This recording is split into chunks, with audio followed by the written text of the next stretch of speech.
This is Access 2019, Modules 6 and 7, Part 3.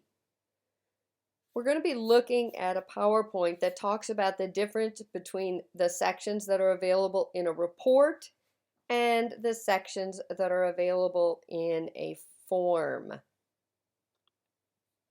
So if you think back to when you were creating your forms, in a form you have one header and one footer, and then the body of the form.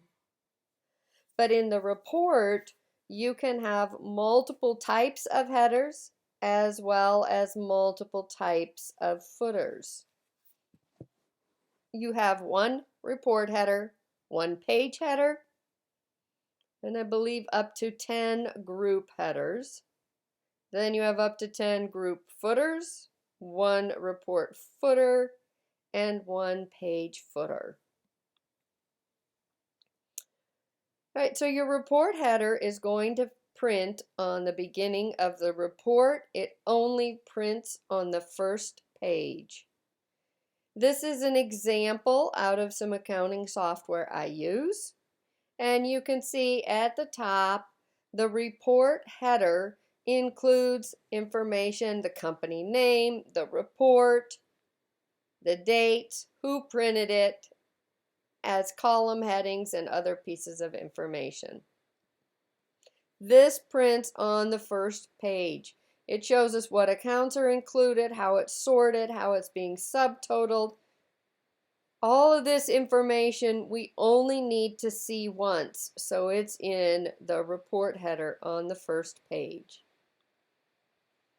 Then at the top of each new page, we get a page header. So you can see in this example, at the top of each page following the first, you get things like the date, who printed it, the name of the report, and the name of the company. You can see I've blacked out a lot of the company information. Then we get grouping levels. Groups are areas that we can use to subtotal. We can have up to 10 grouping levels in a report, and each grouping level can have a heading,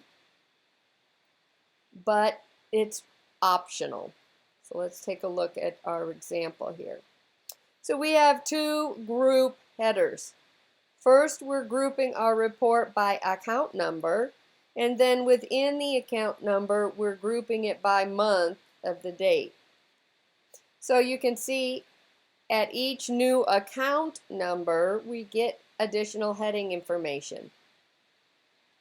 At each new month, we do not get additional information that prints. So it's grouping by month, but we do not get headings with each month. So there's no group header for the second group, only the account group.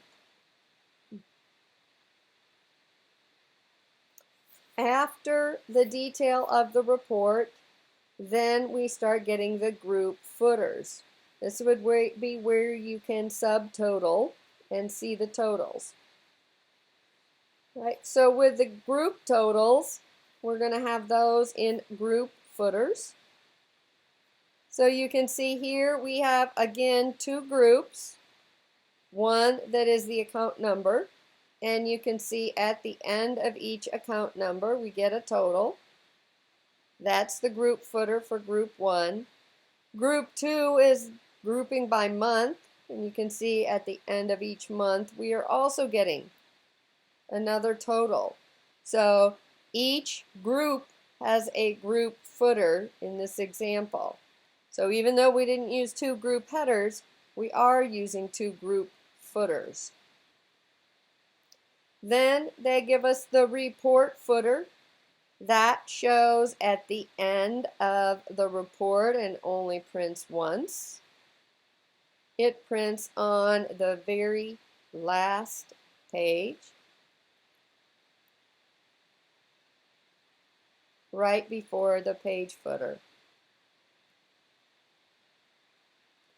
So here, our report footer is a grand totals that shows us the total of all of the accounts in the report. And then finally, we have the page footer. It's the last thing that prints at the bottom of the page. The example that I had did not use a page footer because they had all the page number information and things like that on the top in the page header. But if you did not have the page numbers and some other summary information like that, who printed the report, the date that it was printed, things like that, if you did not have those pieces of information in the page header, you could put them in the page footer. So when you are thinking about your questions on the exam, for example, when you're adding a controlled total, a calculated field, into a report, and they want you to add a grand total of all of the account numbers, you need to know whether to put that in a group footer, a report footer, or a page footer. So if you're adding a grand total, you need to remember that that's going to go in a report footer. If you're adding a group total, such as I want the subtotal when it breaks to a new account, you need to then add that to the account group footer. Or if you were adding it as the date subtotal, you would add it to the date or month group footer. So when you're working on your SAM exam and you're looking at questions about adding calculated fields or adding items to a header or a footer, if you're dealing with a report, you have to figure out which header or which footer you're going to add it to. Because not only do you have to know how to correctly add that piece of information, you need to place it in the correct header or footer. And that concludes this segment.